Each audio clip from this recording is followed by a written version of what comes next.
I'm staring at two children who claim I'm their mother, and I feel absolutely nothing. No recognition, no warmth, no maternal instinct, just emptiness. My name is Sarah Mitchell. I'm 34 years old, and 3 days ago I woke up in Hartford Hospital with no memory of the last 12 years of my life. The doctors say I was in a head-on collision on Route 84 during that terrible snowstorm last Tuesday. A drunk driver ran a red light and slammed into my Honda Civic at 45 miles per hour. They tell me I'm lucky to be alive. But right now, looking at these two faces staring at me with desperate hope, I don't feel lucky at all. The girl is maybe 8 years old, with curly blonde hair that catches the harsh hospital lighting. She's clutching a stuffed elephant that looks like it's been loved to death. Her eyes are red from crying, and she keeps whispering, "Mommy," under her breath like a prayer. The boy is older, maybe 12, with my same dark hair and brown eyes. He's trying to be strong, but I can see his hands shaking as he holds what looks like a homemade get-well card. "Sarah, these are your children."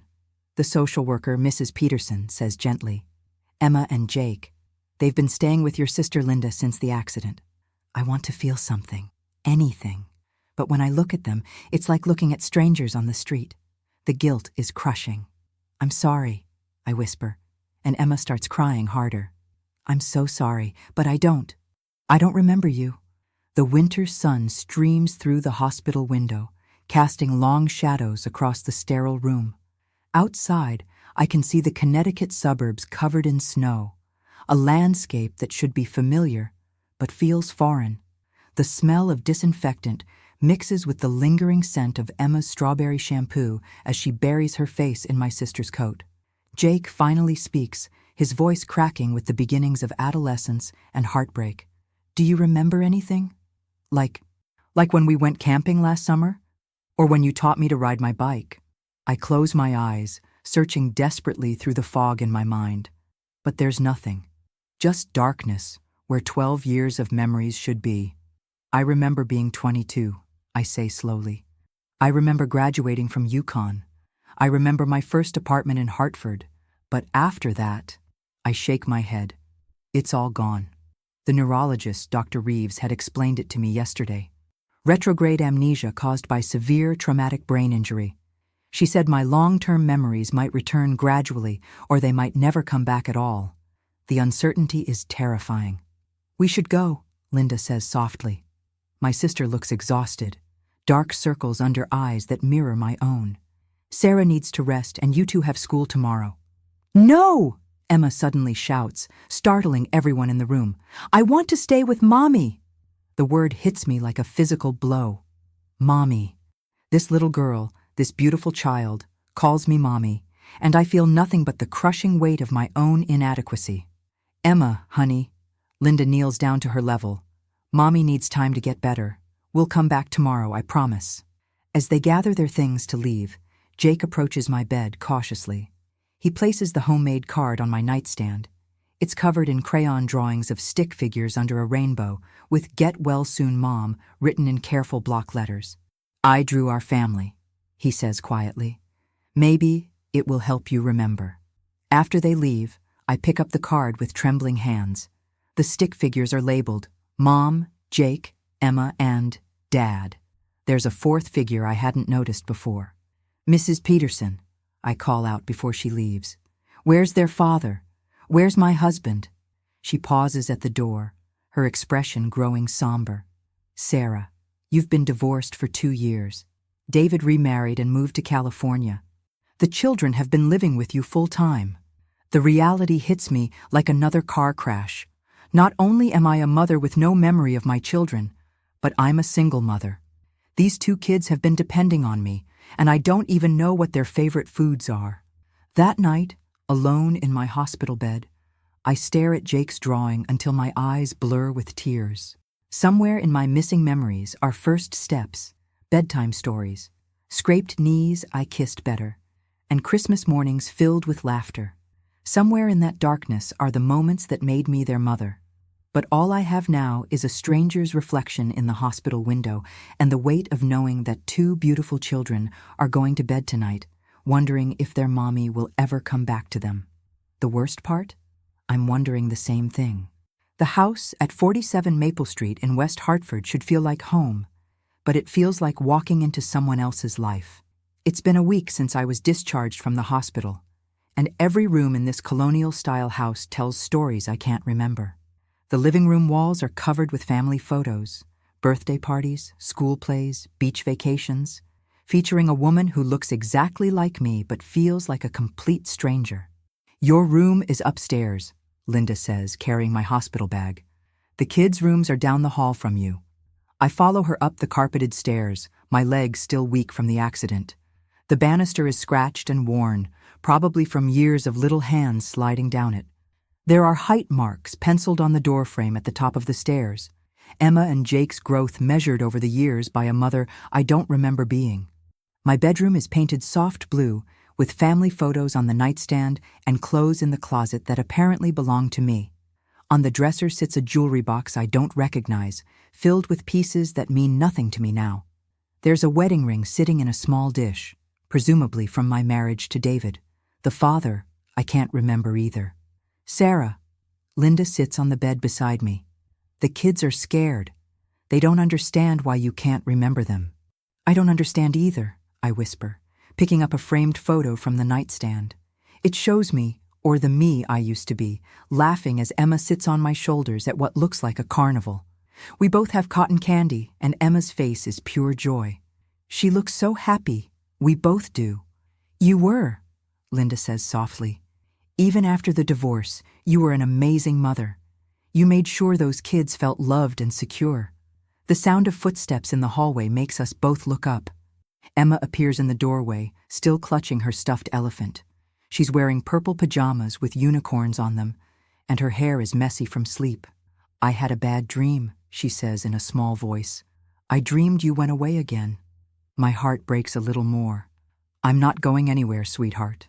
But even as I say it, I know it's not entirely true. The mother she remembers, the mother she needs, is already gone. I'm just someone who looks like her. Emma climbs onto the bed between Linda and me, curling up like a small animal seeking warmth. "Will you read me a story? You always read me stories." I look at Linda helplessly.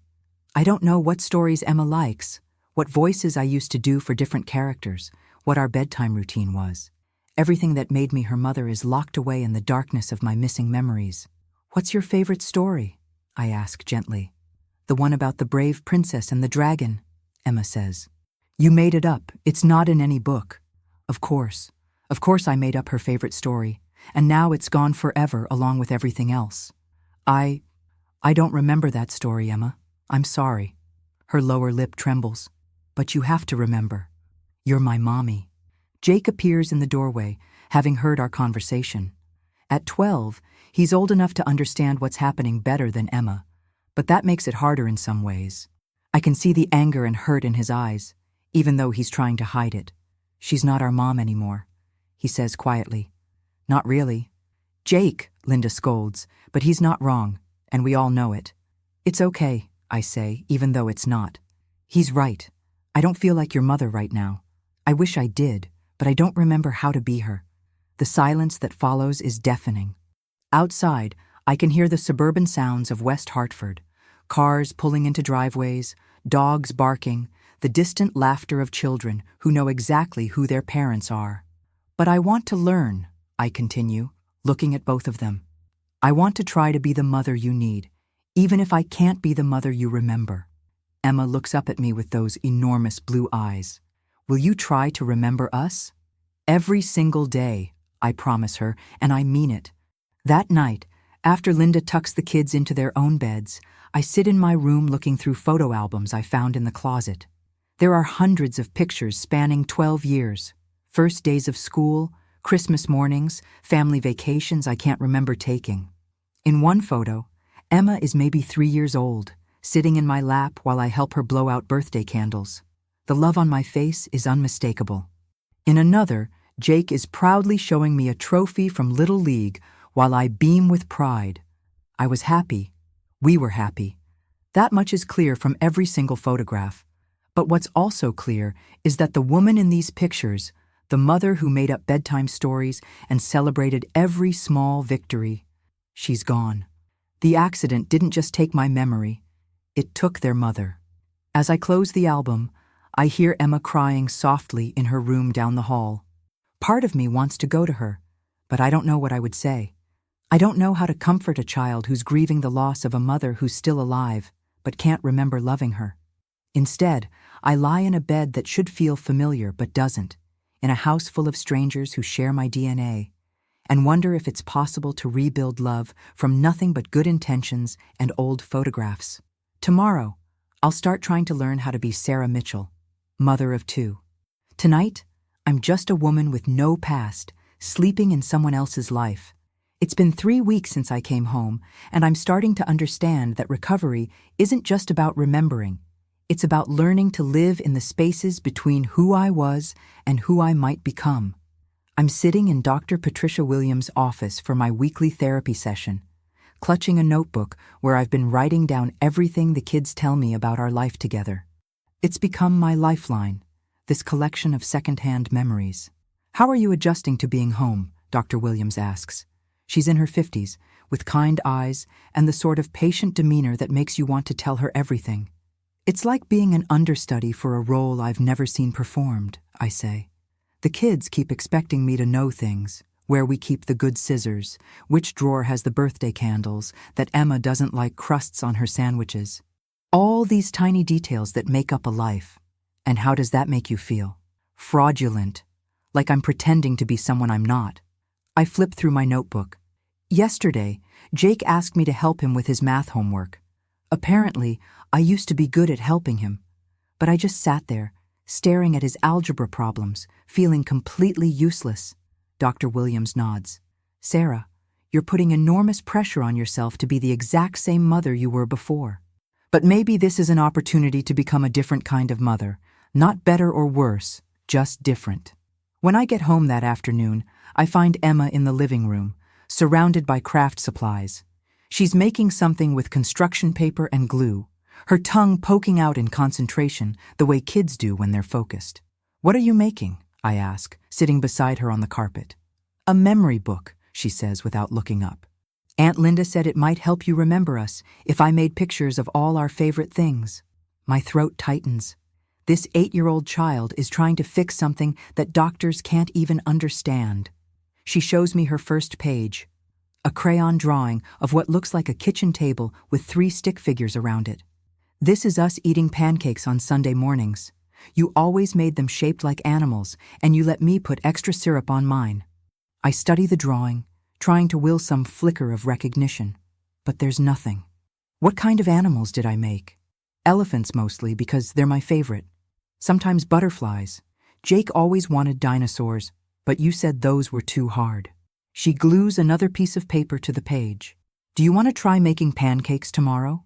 Maybe if we do it, you'll remember." "I'd like that," I say, even though I'm not sure I remember how to make regular pancakes, let alone animal-shaped ones. The front door opens, and Jake comes in from basketball practice at the community center. He's sweaty and tired, but he stops when he sees us on the floor with Emma's project. "She's making me a memory book," I tell him. He shrugs, dropping his backpack by the door, a gesture that feels familiar even though I don't remember scolding him about it before. "Mom used to hate when we left our stuff by the door." "Mom hated a lot of things we did," Emma adds matter-of-factly, "like when we didn't brush our teeth or when we forgot to feed Patches." "Patches?" I ask. Jake and Emma exchange a look. "Our cat," Jake says quietly. "She died last year. You were really sad about it." I add this to my mental list of things I should remember but don't. We had a cat. I loved a cat enough to grieve when she died, and I can't even remember what she looked like. That evening, I'm in the kitchen trying to figure out what to make for dinner when I find a recipe box tucked behind the coffee maker. It's wooden, painted with small flowers and filled with handwritten recipe cards. My handwriting, presumably, though it looks foreign to me now. Many of the cards have notes in the margins. Jake's favorite, or too spicy for Emma, or good for potlucks. There's even one labeled disaster, never make again, with a big X drawn across it. I pull out a card for something called Sarah's Special Spaghetti and start gathering ingredients. As I cook, Following my own handwriting like a treasure map, Jake appears in the doorway. "You're making your special sauce," he observes. "Is it really special, or did I just call it that?" He almost smiles. "You called it special because you said every mom needs to have at least one dish that makes her kids think she's magic." For a moment, something flickers in my chest. Not a memory exactly, but maybe the ghost of who I used to be. A woman who understood that being a mother sometimes meant believing in your own magic, even when you didn't feel magical at all. "Did it work?" I ask. "Did I seem magic?" Jake is quiet for a long moment, stirring the sauce with a wooden spoon that has small teeth marks in it, probably from Emma when she was teething. "Yeah," he says finally. "You did." We eat dinner together at the kitchen table, and I watch my children, because they are my children, even if I can't remember them, as they navigate this strange new normal. Emma chatters about her day at school, occasionally stopping to explain inside jokes or references I don't understand. Jake is quieter, but he helps Emma reach the salt and automatically cuts her garlic bread into smaller pieces. These are the gestures of a family, I realize.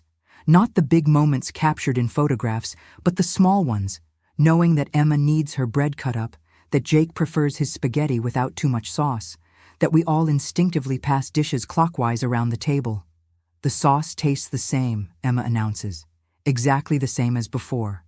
"Muscle memory," Jake says, and I'm surprised by his insight.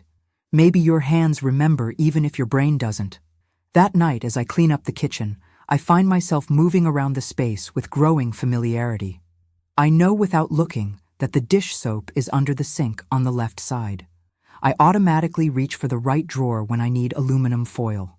My body remembers this kitchen even if my mind doesn't. Maybe Jake is right. Maybe some parts of who I was are still here, buried deeper than conscious memory, but not entirely gone. As I turn off the lights and head upstairs, I pass Emma's room. Her door is cracked open, and I can see her in bed, still working on her memory book by the light of her bedside lamp. "Emma?" I knock softly. "Lights out, sweetheart. Just 5 more minutes? I want to finish the page about when we went to the beach." I sit on the edge of her bed and look at her drawing. 3 figures building a sandcastle under a smiling sun. "Tell me about this beach trip." "It was last summer before school started. We went to Hammonasset Beach, and you taught me how to body surf." "Well, you tried to teach me. I mostly just got knocked over by waves." She giggles at the memory. "But you said getting knocked over was part of learning, and we kept trying until I caught one good wave." "Did I really say that?" "Uh-huh. You said lots of things about not giving up. Like when Jake wanted to quit piano lessons, you told him that some things are worth working for even when they're hard." I look at this little girl, wise beyond her 8 years, who's working so hard to bring back a mother who may never return. "Emma, what if I never remember? What if I can't be the exact same mommy I was before?"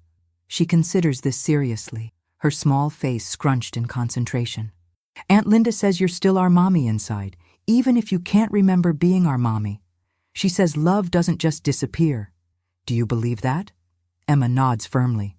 "Yes, because you still make the same face when you're thinking hard, and you still check on us at night even though you think we're asleep, and you still cut my sandwiches in triangles instead of squares." I didn't realize I'd been doing any of those things, but apparently some part of me, some essential Sarah-ness, has survived the accident.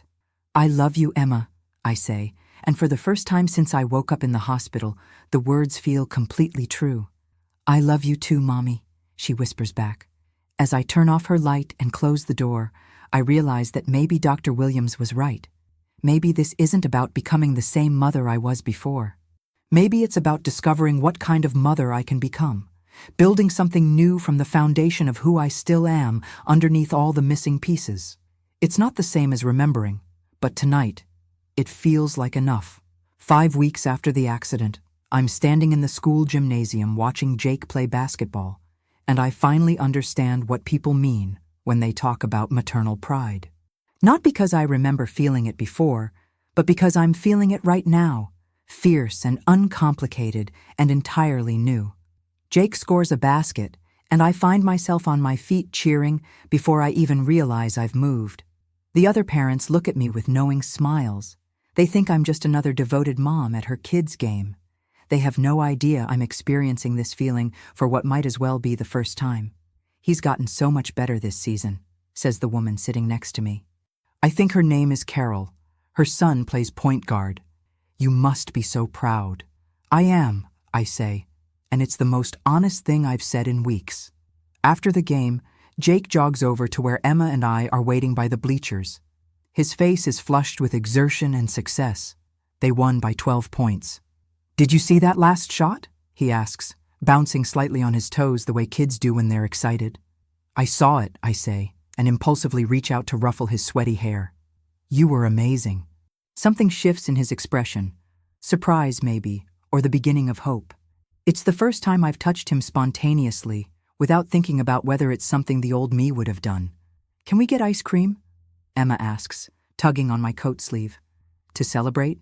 It's February, I point out, and freezing. Ice cream tastes better when it's cold outside, Jake says. You used to say that. I could feel guilty about not remembering this family philosophy, but instead I find myself smiling. Well, the me of today says it sounds perfect. Let's go. We drive to a place called Ben & Jerry's on Farmington Avenue, and as we sit in a booth sharing a sundae that's too big for 3 people, I watch my children be normal kids, arguing over who gets the cherry, laughing at Emma's ice cream mustache, debating whether chocolate chip cookie dough is better than strawberry cheesecake. Mom, Emma says suddenly, I finished my memory book.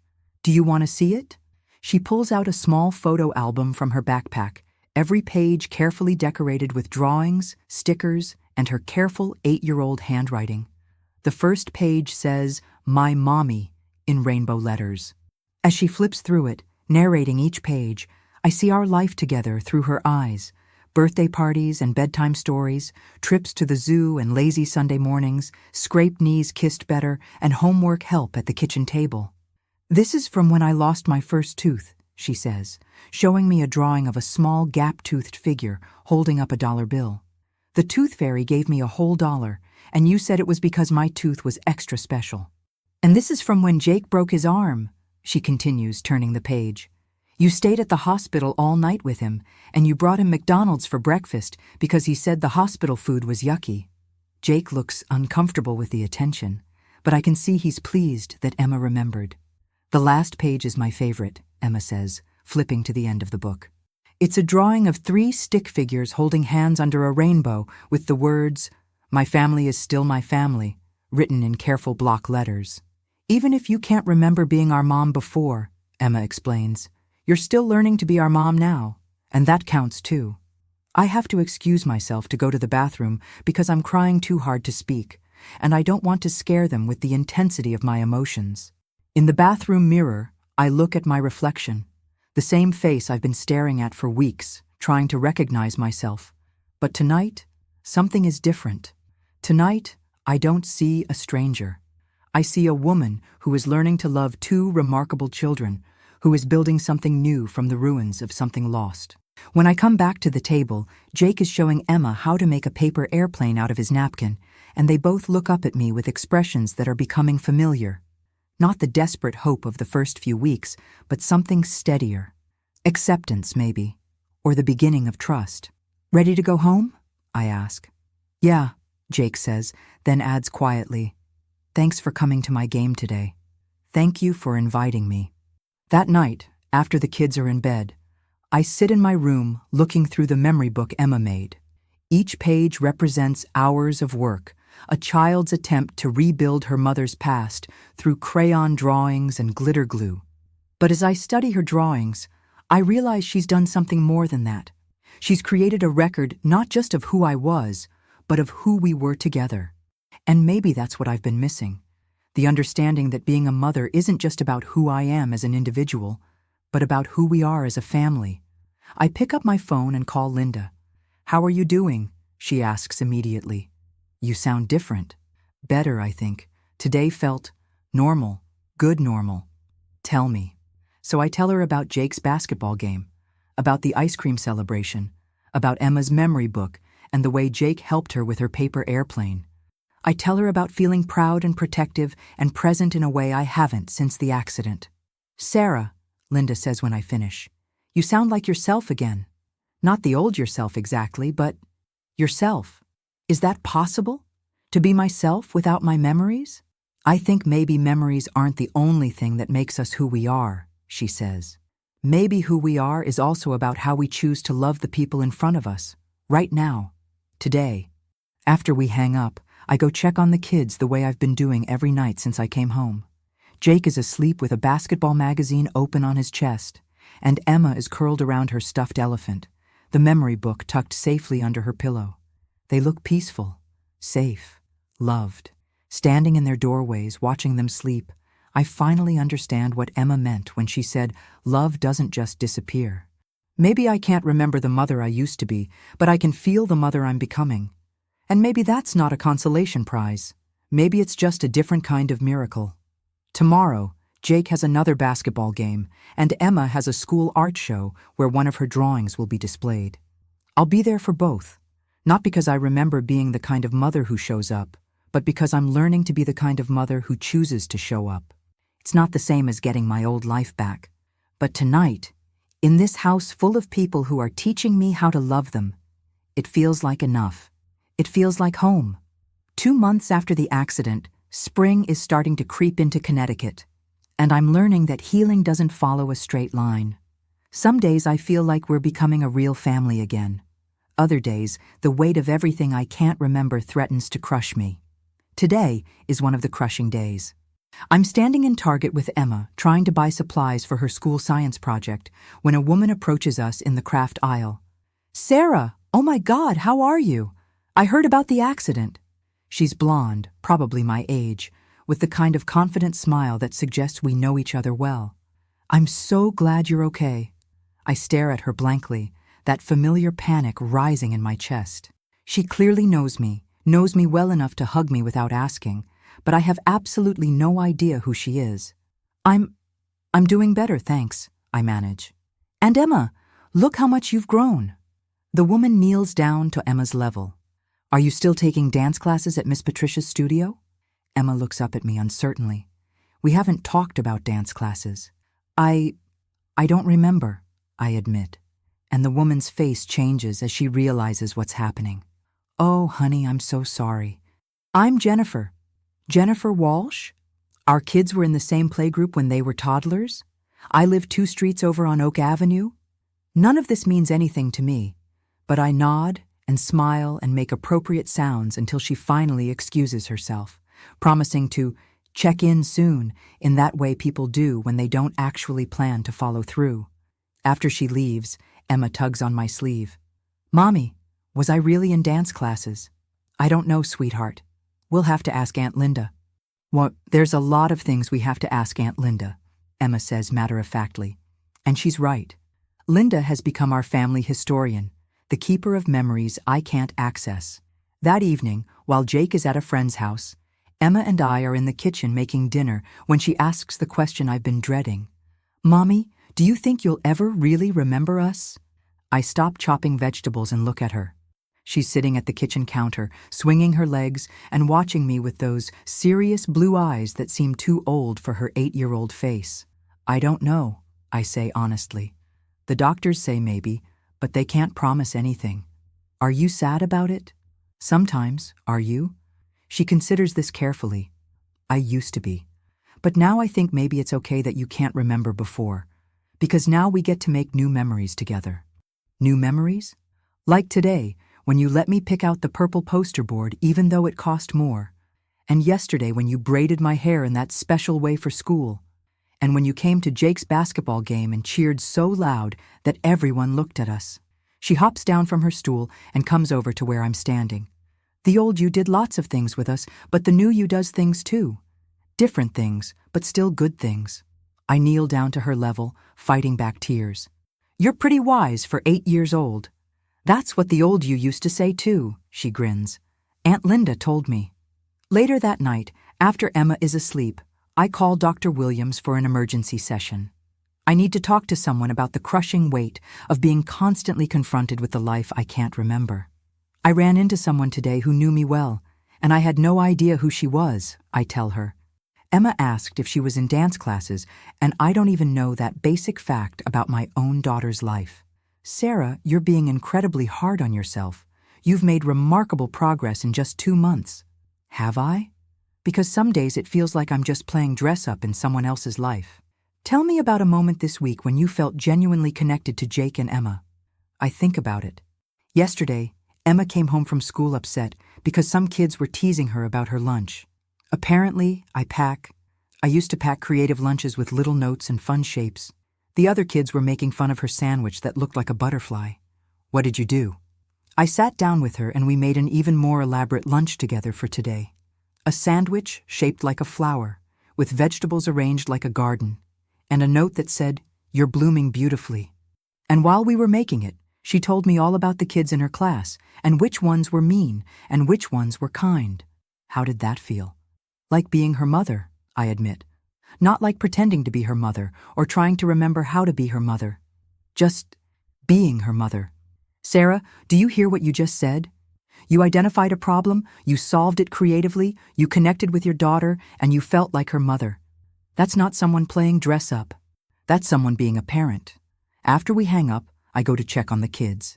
Emma is fast asleep, but I can see light under Jake's door. I knock softly. "Come in," he calls. He's sitting at his desk, working on homework, but he closes his book when I enter. "Can't sleep?" I ask. "Just thinking." I sit on the edge of his bed. "About what?" He's quiet for a long moment, the way 12-year-olds are when they're working up courage to say something important. "Sometimes I get mad at you," he says finally. "Not you now, but the situation. Like it's not fair that you can't remember teaching me to ride a bike or helping me with my first science project or any of the stuff that moms are supposed to remember." That makes sense. I'd be angry too. But then I feel guilty for being mad because it's not your fault. And the you that's here now, you're trying really hard. Like, really hard. It doesn't feel like enough sometimes. "Maybe it doesn't have to be enough," Jake says thoughtfully. "Maybe it just has to be real." "What do you mean?" "Like, the old you knew how to help me with algebra because you remembered learning it. But the new you sits down with my math book and figures it out with me, even when it's hard for you too. That's different, but it's still you being my mom." I reach over and squeeze his hand. "When did you get so wise?" "Probably from having a mom who taught me that some things are worth working for, even when they're hard," he says with a small smile. The phrase hits me like a physical sensation. Not quite a memory, but something deeper. The ghost of who I used to be, maybe. Or just the recognition that some truths transcend memory. "Jake, do you think we're going to be okay? Our family, I mean?" "Yeah," he says without hesitation. "We're different now, but we're still us. Emma's still the kid who talks too much and leaves her socks everywhere. I'm still the kid who practices basketball in the driveway, even when it's too dark to see. And you're still the mom who makes sure we eat vegetables and checks on us at night and gets excited about our stuff, even when you don't totally understand it." He pauses, then adds quietly, "Plus, now I get to help you remember things instead of just being the kid who needs help. That's kinda cool." That night, I lie in bed thinking about what Jake said. Maybe the tragedy isn't that I can't remember the mother I used to be. Maybe the miracle is that I'm discovering the mother I can become. The next morning, I wake up to find Emma in my bed, curled up next to me like a small cat. "Morning, Mommy," she mumbles into my shoulder. "Morning, sweetheart. Did you have a bad dream?" "No, I just wanted to be close to you." As we lie there in the early morning light filtering through the bedroom windows, I realize that this quiet moment of connection isn't built on memory. It's built on choice. The choice to comfort and be comforted, to love and be loved, right here, right now. "Emma," I whisper. "I love you. I love you too," she whispers back. "The old you and the new you." And in that moment, I understand that maybe they're not so different after all. 6 months after the accident, I'm standing in the kitchen on a Saturday morning, making pancakes shaped like elephants, while Emma provides detailed commentary on my technique. "That trunk is too short," she observes, peering over my shoulder at the griddle. "And elephants have bigger ears. I'm working with limited materials here," I laugh, trying to manipulate pancake batter into something that resembles wildlife. This is harder than it looks. The old you was better at it, she says matter-of-factly, then adds, but these are good too.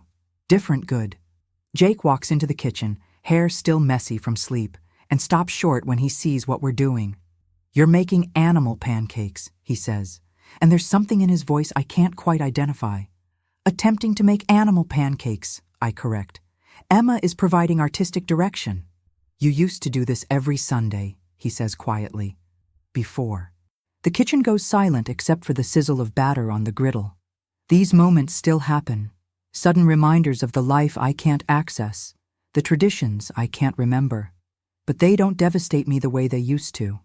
Well, I say, flipping what might generously be called an elephant, now I do it on Saturdays. New tradition. Emma claps her hands. I like Saturday elephant pancakes better anyway. On Saturdays, we're not rushing to get ready for school. As we sit around the kitchen table eating my imperfect pancakes, the morning light streaming through windows that finally feel familiar, I watch my children, and they are absolutely, completely my children now, navigate this life we're building together. Emma chatters about her friend Madison's birthday party next week and whether she should wear her blue dress or her pink one. Jake listens with the patient expression of an older brother who's heard this debate before, occasionally offering opinions that Emma completely ignores. Madison's mom said I could bring a +1, Emma announces. Can I bring Jake? I'm not going to an 8-year-old's birthday party, Jake protests. Why not? There's going to be a bounce house. I'm 12, Emma. I don't bounce anymore. That's sad, Emma says solemnly. Everyone should bounce sometimes. I find myself laughing, really laughing, for the first time in months. Emma's right, Jake. Everyone should bounce sometimes. See? Emma points her fork at him triumphantly. Mom agrees with me. Mom. She says it so naturally now, without the desperate hope that used to color the word. I've become mom again, not through remembering but through being present, showing up, choosing them every single day. After breakfast, while the kids are getting ready for Jake's basketball tournament, I get a phone call that changes everything. Sarah, this is Dr. Reeves from Hartford Hospital. Do you have a few minutes to talk? My heart immediately starts racing. Dr. Reeves only calls with test results or changes in my condition. What is it? I ask, stepping into the living room where the kids can't hear me. We got the results from your latest MRI, and I have some interesting news. The swelling in your temporal lobe has reduced significantly, and we're seeing increased activity in areas associated with memory formation and retrieval. What does that mean? It means there's a possibility, and I want to stress that this is just a possibility, that some of your memories might start returning. Not all at once, and maybe not completely, but we might see some recovery. I sink onto the couch, not sure how to process this information. For months, I've been learning to live without my memories, building a new relationship with my children based on who we are now, not who we were before. Sarah, are you there? I'm here. I don't know how to feel about this. It's a lot to process. Why don't you come in next week and we can discuss what this might mean going forward? After I hang up, I sit in the living room staring at the family photos that have become familiar through repetition rather than recognition. The woman in those pictures, laughing at birthday parties, cheering at school plays, hugging her children. Might she really be accessible to me again? Mom? Jake appears in the doorway, dressed in his basketball uniform. You okay? You look weird. I'm fine, I say automatically, then catch myself. We've built this new relationship on honesty. Actually, that was Dr. Reeves. She thinks some of my memories might come back. Jake's face goes through a series of expressions. Hope, excitement, fear, uncertainty. All of them? She doesn't know. Maybe some. Maybe none. Maybe all. Emma comes bounding down the stairs, wearing Jake's spare jersey over her regular clothes. I'm ready for the tournament. Are you ready, Mom? Looking at her eager face, I realize something that surprises me. I'm not sure I want my old memories back. Not because these 6 months have been easy, they've been the hardest of my life, but because the family we've built together, the love we've discovered, feels precious and fragile and entirely our own. Emma, I say carefully, How would you feel if I started remembering things from before the accident? She considers this with the seriousness she brings to all important questions. Would you still love us the same way you do now? Of course. Would you still make Saturday elephant pancakes? If you want me to. Would you still be our mom? Always. Then I think it would be good, she decides, because then you'd have old us and new us in your head at the same time. At the basketball tournament, I sit in the bleachers with Emma, cheering for Jake's team. But my mind keeps wandering to Dr. Reeves' phone call. What if my memories do come back? What if I remember the mother I used to be, with all her confidence and certainty and established routines? Would I still be proud of the woman I've become over these past 6 months? The one who learned to love her children not through memory, but through presence, who built trust through showing up rather than remembering shared experiences. Jake's team wins their game, and as he jogs over to us with that familiar post-victory glow, I realize that it doesn't matter what I might remember in the future. What matters is that right now, in this moment, I know exactly who I am.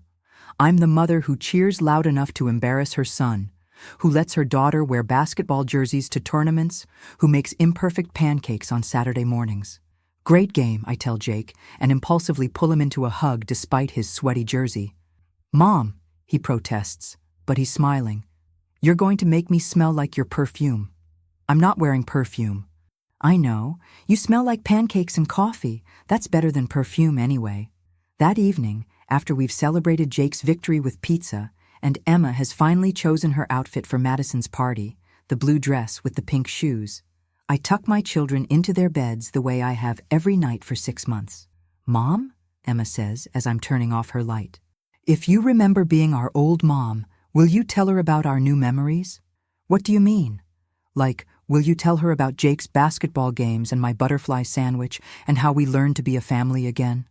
I sit on the edge of her bed, struck by the wisdom of this 8-year-old who understands something I'm only beginning to grasp. That memory isn't just about the past. It's about carrying forward what matters. Yes, I promise her. I'll tell her everything. Good, Emma says, snuggling deeper into her covers, because our new memories are important too. Later, as I sit in my bedroom looking through Emma's memory book one more time, I understand that whatever happens with my medical recovery, I'm not the same person who got into that car 6 months ago. I'm someone who has learned that love can be built as well as remembered, that families can be chosen as well as born, that becoming a mother is an ongoing process rather than a fixed identity. Tomorrow, Jake has another basketball game. Emma has a play date with Madison. I have a grocery list to write and laundry to fold and a dozen small decisions that make up the texture of our daily life. These are the memories I'm making now, the ones I'll carry forward no matter what else I might remember.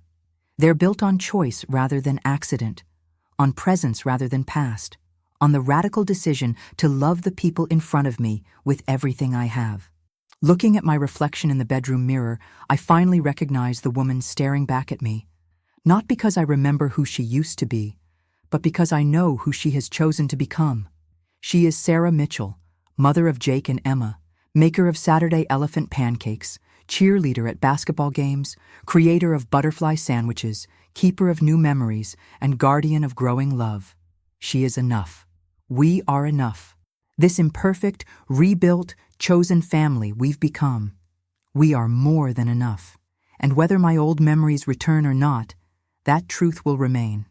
We have learned to love each other, not because we remember how, but because we choose to, every single day. The accident took away who I was, but it couldn't take away who I could become. And who I've become, surrounded by these 2 remarkable children who taught me that family is a verb rather than just a noun, is someone I'm proud to be. As I turn off the lights and settle into bed, I can hear the familiar sounds of our house at night, the hum of the refrigerator, the settling of old wood, the soft breathing of children safe in their beds. These sounds don't trigger memories of other nights in this house. Instead, they create the memory of this night, this moment, this life we've built together from the ground up. And that's enough. More than enough. It's everything.